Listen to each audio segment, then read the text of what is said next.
আমার দায়িত্ব যতক্ষণ আমি সুস্থ আছি আপনাদের জন্য কাজ করা। মাননীয় প্রধানমন্ত্রী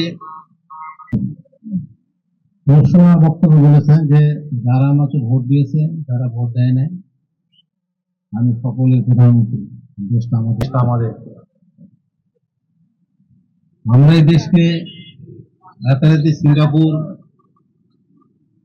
বা অন্যান্য দেশের মতো উন্নত করতে পারবো না, কিন্তু আমরা এই দেশটাকে ভালো করতে চাই। We want to change। যে কথাটা মানুষ প্রধানমন্ত্রী বলছিলেন, আমরা চেঞ্জ করতে চাই এবং চেঞ্জ শুরু হয়েছে। আপনারা দেখছেন মাননীয় প্রধানমন্ত্রী হেঁটে হেঁটে সব উঠে গেছে, তাও সিঁড়িতে উঠে, নট লিফট, সিঁড়িতে উঠে উঠে উনি ঘুরে ঘুরে দেখছেন। নিজে দেখা একরকম, অন্যের দেখা নেই।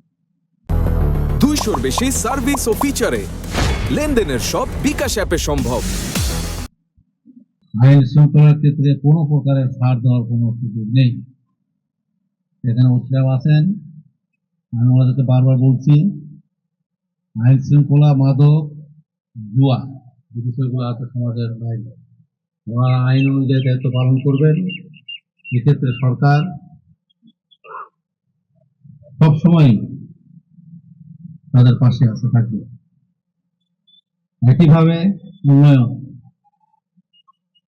দরিদ্র মানুষের কাছে যেন সম্পদগুলো পৌঁছে যায় এবং সেই ব্যবস্থাগুলো সৃষ্টি করা হচ্ছে। একটা একটা ব্যবস্থা সৃষ্টি হচ্ছে, প্রচুর পরিমাণ অর্থ আসবে। ফ্যামিলি কার্ড, বেতন, এই 14 তারিখে করা হবে, যে কৃষি কার্ড দেওয়া হবে। সারা পৃথিবীতে দাম বেড়ে গেছে, সারা পৃথিবীতে দাম বেড়ে গেছে। আমাদের এখানে 1 লিটার দাম হলো ডিজেল 100 টাকা, আর আমার এই ডিজেলটা কিনতে খরচ 197। সরকার 97 টাকা ভর্তুকি দিচ্ছে, তারপরে সরকার দাম বাড়ায় না। স্কুল, কলেজ, অফিস বন্ধ করার জন্য বিভিন্ন লেখালেখি করতে হবে, কিন্তু বন্ধ করা হয় না। কারণ সচল না থাকলে আমাদের ইকোনমি থেমে যাবে। ইকোনমি থেমে গেলে প্রবৃদ্ধি থেমে যাবে, প্রবৃদ্ধি থেমে গেলে অনেক জায়গাতে অনেক কিছু সমস্যা হয়ে যাবে। প্রত্যেকটা জিনিস, কালকে 3 ঘন্টা ক্যাবিনেটে মিটিং হয়েছে।